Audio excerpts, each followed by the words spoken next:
Hey, and welcome back to our channel. As you guys can see, we have another Gigwork Diaries for you guys, and today's going to be about the best strategies to make more money in 2025 doing gig work in general. So we got some tips and tricks and stuff for you guys. Some of them you may know and some of them you might have not even thought of. Who knows? But yeah, let's get started. Make sure you guys like, comment, and subscribe. So the first one is going to be number one. This is going to really help you. Wake up early. Can't stress that enough. Wake up early, right? You're a testament to that. Wake up early. Wake up early and make more money. Yep, he's been making more money lately since he's been waking up early. Even on a slow day. Even on a slow day. Money. Yeah, and I know some people who said people can't drive. So wake up early. I know some people said in the comments they don't want to wake up. They didn't want to wake up early. They would get out there a certain time, but they would still make their money. It's up to you. It all depends on your market and stuff like that. But over here where we at, we need to wake up early. That's just how it goes with us. So highly recommend that you try that. Even if you try to just wake up an hour earlier and see how it goes, and then push yourself again and again, because you know, just going cold turkey into waking up early is gonna be hard for you guys. But yeah, that's number one. I would say wake up early. Number two is multi-app. Do not rely on just one app. I know you can get used to just doing one app. Say you're just used to doing Spark all the time. Spark is easy. Spark, you know, you don't got much to do with Spark. But I would say broaden your horizons, because sometimes Spark is gonna be slow. You're gonna rely on that one app, and then you're gonna go home with $10, and you could have went home with $50 instead, because you have different apps to rely on. Just sign up for as many apps as you possibly can. As many apps that will accept you, basically. That's the best thing to do, is multi-app, right? Yep. The three is be helpful to the customers. Chat, send them pics, ask questions. They can increase your tips, and he's also a testament to this. I've been getting increased tips lately. Oh, what happened, Owen? It's windy as heck. Yeah, he's been getting a lot of increased tips because he's been chatting with them, asking them what they want, telling them this is not in stock, what else do you want, sending them pictures of the shelves and stuff like that. I'm an Instacart customer as well, so I love when my shopper can send me a picture and let me decide what I want instead of just deciding for me and stuff like that if my replacement is not available. So definitely that's why they have these features on there for you. Make sure, like I said, you're as helpful as possible. You never know the person's situation. They could have a new baby. They can't go outside. They could be elderly. They could be disabled. You want to be nice to everybody, and, you know, as long as they're being nice to you, obviously. But, yeah, be helpful. Send pictures in the chat with them, etc., etc. Before is, you do Instacart, don't just stick to one store. Step out your comfort zone. And you know where he is at. He had people that only sticks to that one store. He gets all the orders because they don't want to take the other stores like ShopRite and whatever else is around there, Stop and Shop. So if you guys are just used to, let's say, just doing ShopRite, you post up at ShopRite all day, wait for a ShopRite order. Let's say a C-Town order pops up. You say, oh, I don't want to take that because I don't know the store, and, you know, whatever. It could be a $50 order. You're going to pass that up because you don't know the C-Town store? You got to get out your comfort zone. You want to make more money than you are making now? That's a good way to do it, is do other stores. If you don't know the store, take a small order so you can get familiar with the store. Like, you've got to add, like me, when I first started doing Instacart, I stuck to that one store at first, the store that I like. And then, at first it was working for me because there wasn't a lot of drivers there. Then, like, it got oversaturated. Like, every day I'm seeing new people, like, what is going on here? Then I started taking other stores, and they don't take other stores. They stay in that one store. There's a couple of us that go to different stores and stuff, and we be making all the money. Yeah. Nobody want to go to different stores. They want to stay at that one store. Granted, that one store is very easy to shop in. It's very nice. The checkout is easy. You know, so people like to be comfortable, but you got to get out that comfort zone. If you want to make money, if you want to make money, you're not going to be comfortable. If he's stuck in that one store all day, people be out there camping, sleeping, and everything else. He's stuck there all day. He wouldn't make as much as he do. He's not going to make his $200 just like that with all them people out there with all them diamond carts and stuff. Like, he's right now, he went all the way back down to, Cart Star. Yeah. He was on his way to Platinum. But with all them diamonds out there, they be getting these $80 orders where he's at and stuff like that. He's not going to be able to get those. First of all, so many of them out there, they snatching orders left and right like crazy. And then second of all, he's not a diamond no more. So if he sat there all day, he gonna get the leftovers and stuff like that. Yeah, granted, there's some good orders that he gets from over there, but like I said, I'm not a diamond, and like, I'm cool with some of the people there, so I'll talk to them, and like, we be like, you know, comparing like our orders and where we at. I'm a cart star right now. Even when I first started, like, I came back because I had stopped doing Instacart for a while. I started doing Spark, and you know, Spark is easy, so you could get lazy and just want to do Spark all day, but Spark slowed down, so I had to, you know, get back on my Instacart wave. But I be talking to people, and I'm at the lowest of the lowest. And by 12 o'clock, I'm already at $100, and they at like $30, $40, because they be taking low miles, low items. You know what I'm saying? I be taking the money. Like, that's what I take. I don't care. Sometimes, like, if the miles is OD, I'm not going to do it. But I'm taking the money. People always worrying about miles. Oh, I do 1 mile or $2 per mile or $1. I don't think about that. That's going to slow you down. You're going to cherry pick. You're going to miss out on orders. I'm taking the money. Whatever order is going to get me to $200 the fastest, that's what I'm doing. I don't care. In the morning, I be taking long drives. I'll be like an hour away from my house.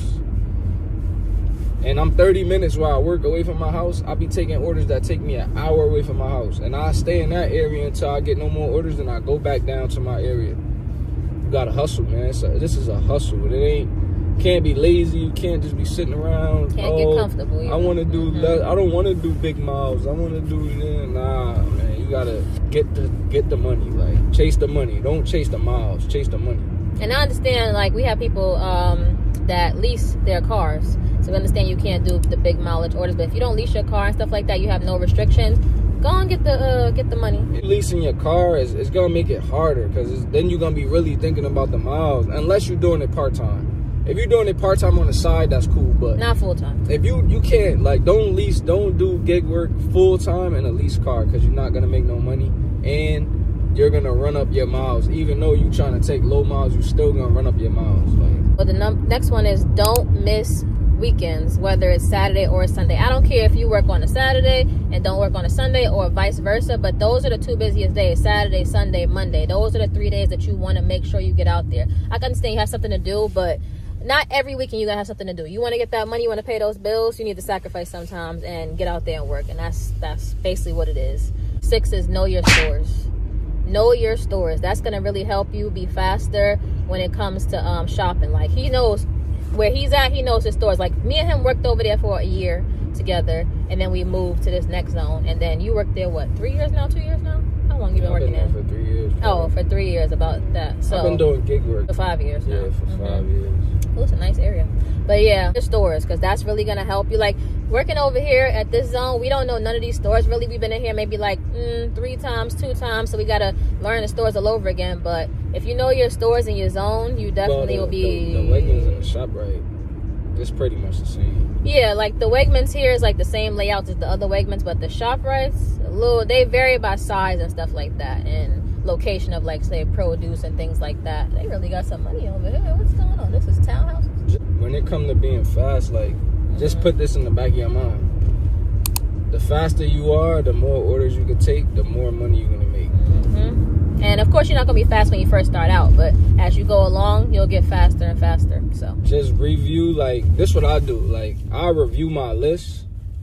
I review my list before I go in the store, and so I know, like, all right, I'm gonna do this. I'm gonna do these first. I'm gonna knock this out. Like, when I go to Wegmans, I always do produce last.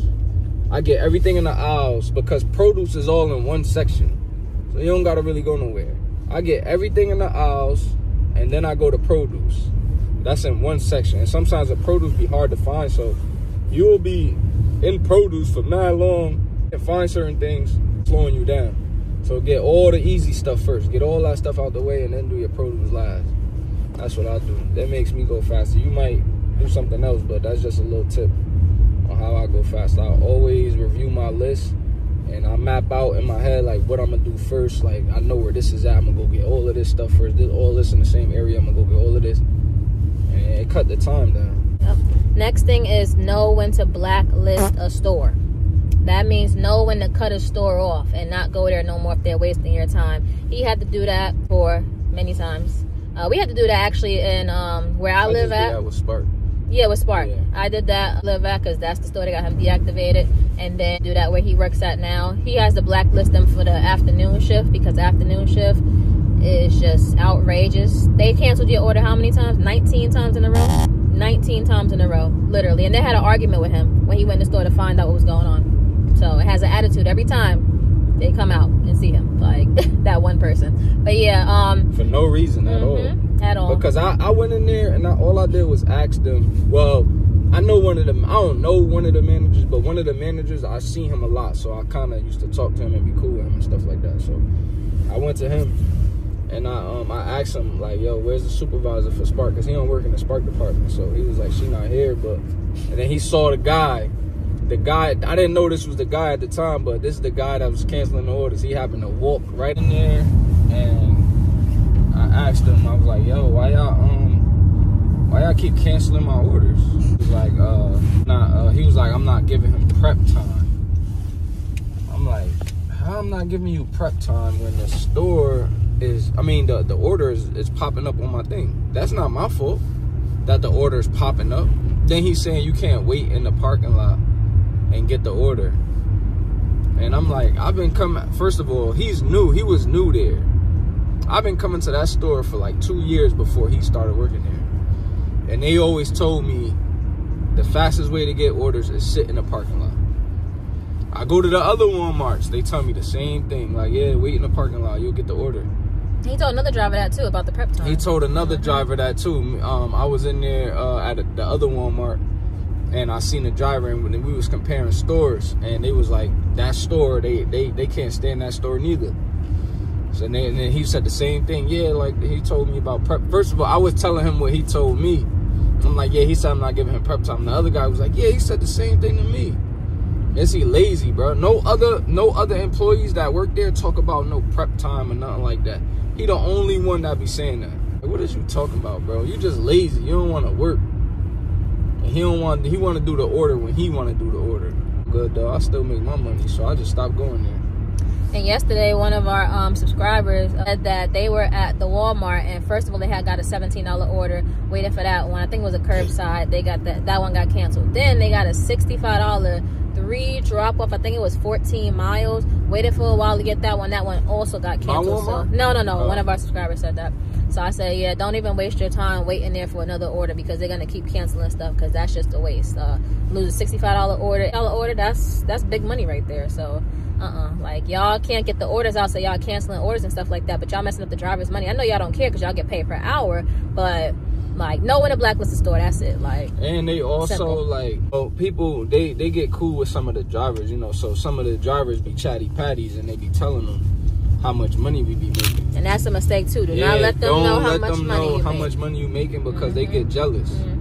You know what I'm saying? They start canceling your orders. They start doing stuff like that because they know you making a lot of money, and they doing all this work and they ain't making nothing. Yeah. So that's why don't let nobody know how much money you making on these apps, because they will start getting jealous, especially the employees. And the Walmart employees got a lot of power when it comes to the app. They could get you deactivated. They could cancel your orders. They could block you, not block you, but every time an order come up from that store and you like accept blacklist it, basically. Yeah, they could blacklist you. Like, they'll tell the whole team, if you see this name pop up, they cancel the order. Because they did that to him, basically. Yep. So that's basically what was happening. I'm like, every time I got an order from there, it was different days and everything. But I realized it was only the afternoon when that dude was on shift. The morning shift, smooth. Yep. If I get an order in the morning, I'll go there and I'll get it, no problems. They come out and they give me my stuff. And that gets frustrating. Like, the order keep getting canceled. You could have been doing something else instead of sitting there waiting for them, and they're going to cancel it anyway. Sitting there for 30 minutes, 40 minutes, whatever. Like, it makes no sense. And then what they do too is, because I don't know, in my area, like, when they cancel the orders, you get paid for that. You get like $2 or some change.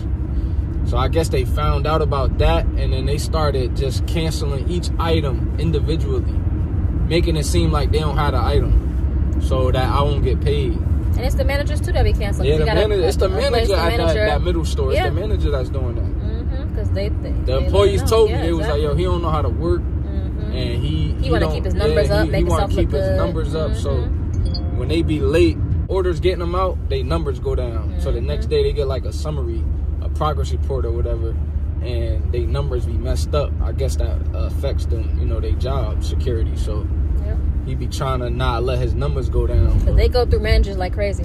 Yeah, this the third manager since I've been there. One of the managers got promoted though to like supervisor, yeah, maybe. So she managed, like, she supervises like 3 departments or all of them. I don't know, because different departments they be going to her. She's still there. Oh, okay. And then when she left, that other lady came. I guess it was too much for her because she used to be scrambled all around. Now she just be on the floor shopping for orders. I be seeing her.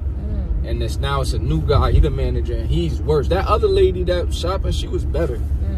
She was nice. She tried to get the orders out. She just was hard on the employees, and I guess they used to complain about her all the time. But that's what you're supposed to do. You're supposed to do your job. Look at that old-fashioned McDonald's sign. Oh, word. You're supposed to do your job. So it's like, you're not here to work, then quit. Yep, exactly. Because you messing up our money, you slowing us down. Like, it's a whole chain. Like, the longer they take, the less orders I could do. Yep. Because I'm sitting there. One time, I had an order for Instacart, and I had an order for Spark. I was at the Walmart waiting for the Spark order. I got the Spark order first. Then I got the Instacart order. I'm sitting there. The dude comes out with my order. He brings it to me. It was 2 items missing. He goes back in the store, comes out helping other customers. He went back in like 3-4 times, helping other customers.